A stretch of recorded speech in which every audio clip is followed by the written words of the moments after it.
Hello everyone, good evening. First, my sincere apologies for not joining all of you for this wonderful reunion. I thank all of you for honoring us so much by inviting us to join you. To refresh your memory, when you first promoted to LaSalle Brickfields Secondary School, it was in 1980. I was in the afternoon session. I was a form teacher of Satu Kuning, and I was the English teacher for that class, but also geography teacher and art teacher for most of the other classes. I was lucky in 1982 when you were in Form 3. I was missing in action, not lucky in missing in action, but I was not around the school because I was lucky enough to be selected to go to the Specialist Teachers Training Center for 1 year to specialize in art and craft, which I enjoyed very much. Therefore, I missed a lot of the functions that was held, especially at the end of the year when you have the concerts and farewells. I think many of us never knew that we teachers had such an impact upon so many of you. You are now all grown men, each successful in your careers, businesses, and in your lives. But still, you remember, love, and respect your teachers.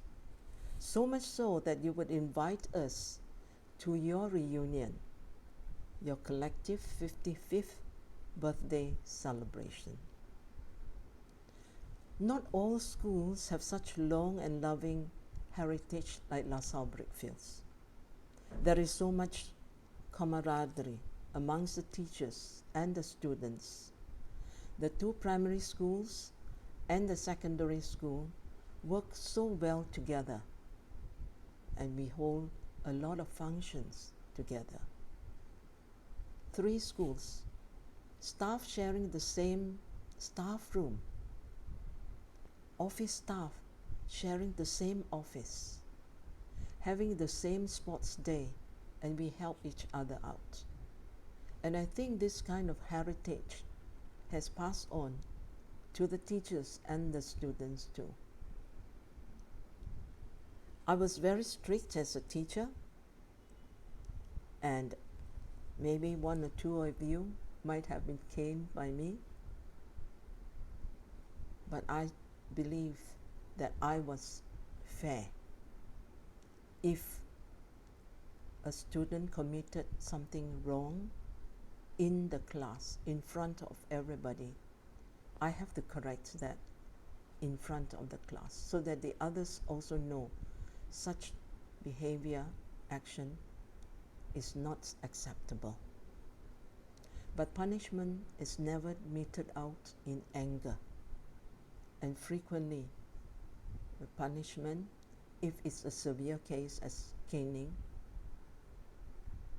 is never done in anger. The ultimate aim was to let the child know that after repeated excuses, repeatedly advising, and is still not wanting to change, then firmer action have to be taken. You would remember that if you were in my class, you will remember that I will ask the monitor to go to the headmaster's office to ask for the cane. And sometimes the headmaster will say, Mrs. Tan, you shouldn't be caning them. Send them to me and I'll cane. But to me, the boys come back from the headmaster's office laughing and stroking the bottoms. And I feel that's not right.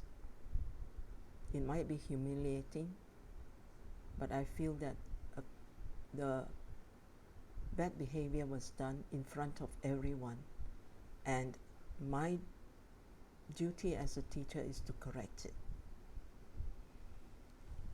And I would say that there was one student I met when there was in the Atria place in Damansara Jaya, there was a place called a shopping complex called Kimisawa. And one day a student stopped me and greeted me and said, "Mrs. Tan, how are you?" So I said, "Oh, I'm very fine." I said, "I'm surprised that you greet me." I said, "I have caned you many times. Aren't you angry with me?" And he says, "No.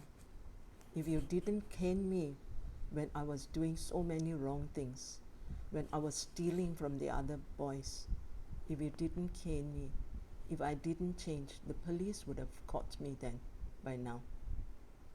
And he was a slow learner, and it was a pity that he didn't take interest in his studies.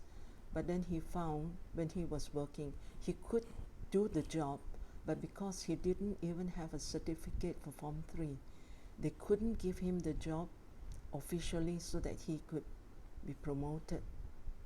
So he wanted to study more. And that's when I advised him what he could do to improve himself.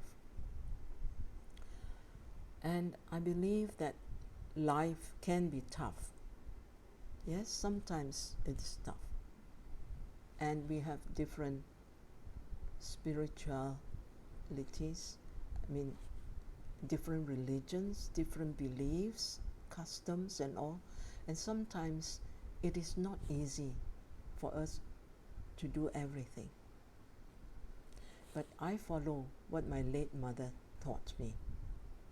She was not a religious person, not going to church or temples regularly or something.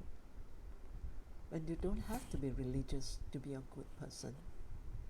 And her advice was so easy to follow. And she said, if you can, always help others. If you cannot, then it is all right. Don't feel guilty. Someone else will help. But never ever do anything to harm others. And for me to use, for my whole life, to be able to follow that kind of advice was pretty easy. What is good, do. If we cannot, but don't do bad. Don't harm. And that's something that I would say, if you have to teach your children something, not to put so many rules and regulations, but something simple that they can follow. And of course, to help nowadays, after this pandemic, we know the situation in Malaysia, not only Malaysia, in many parts of the world, people are going through tough times. People have been lonely, people have been depressed, the people were out of job, businesses were closing. So if we know somebody who is going through a tough time, if we can, give a helping hand.